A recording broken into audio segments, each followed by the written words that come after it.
भारत में कोरोना के आंकड़े दिन पर दिन डरावने होते जा रहे हैं। सोमवार को भारत में 24 घंटे के अंदर 80,000 से ज्यादा कोरोना के नए केस मिले, जो पूरी दुनिया में एक दिन में सामने आने वाले मामलों में सबसे ज्यादा है। ऐसे में ये सवाल सबके जहन में है कि आखिर ये महामारी कब पीछा छोड़ेगी, इस पर कब तक काबू पा लिया जाएगा। लोगों के इस सवाल का जवाब आया है केंद्रीय स्वास्थ्य मंत्री डॉक्टर हर्षवर्धन की तरफ से। डॉक्टर हर्षवर्धन ने कहा है कि हम दिवाली तक कोविड-19 महामारी को काफी हद तक नियंत्रण में लाने में सफल हो जाएंगे।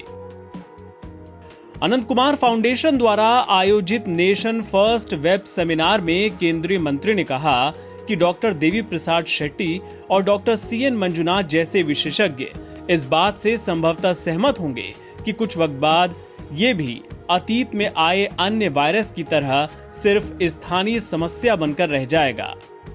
आपको बता दें कि इस बार दिवाली 14 नवंबर को है, यानी डॉक्टर हर्षवर्धन के मुताबिक मध्य नवंबर तक कोरोना के आंकड़ों को काफी हद तक नियंत्रित कर लिया जाएगा। हर्षवर्धन ने यह भी कहा कि वायरस ने हमें खास सीख दी है।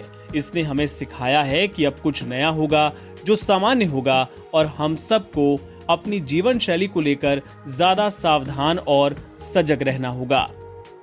इसके अलावा स्वास्थ्य मंत्री ने इस साल के अंत तक कोरोना वायरस का टीका विकसित कर लिए जाने की भी उम्मीद जाहिर की। उन्होंने कहा कि कोरोना वायरस की रोकथाम के लिए वैक्सीन हासिल करने की दौड़ में हम दुनिया के किसी देश से बहुत पीछे नहीं हैं। भारत में 7 से 8 वैक्सीन पर काम चल रहा है। इनमें से 3 क्लिनिकल ट्रायल के चरण में पहुंच गई हैं और उम्मीद है कि इस साल के अंत तक हमें कोरोना वैक्सीन मिल जाएगी।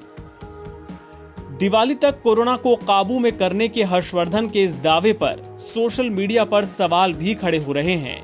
लोग याद दिला रहे हैं कि मई महीने में स्वास्थ्य मंत्री ने ही दावा किया था कि कोरोना के मामले में भारत को अमेरिका और अन्य विकसित देशों जैसे हालात का सामना नहीं करना पड़ेगा, जबकि भारत ने अब कोरोना के आंकड़ों में इन तमाम देशों को पीछे छोड़ दिया है।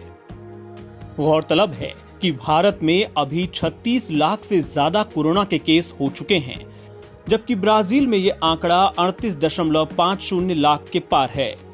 डेली कोरोना केस की रफ्तार को देखा जाए तो भारत अगले 2-4 दिनों में ब्राजील से आगे निकलकर सिर्फ अमेरिका से पीछे रह जाएगा, जहां 61 लाख से ज्यादा मामले सामने आ चुके हैं। एनबीटी ऑनलाइन की रिपोर्ट।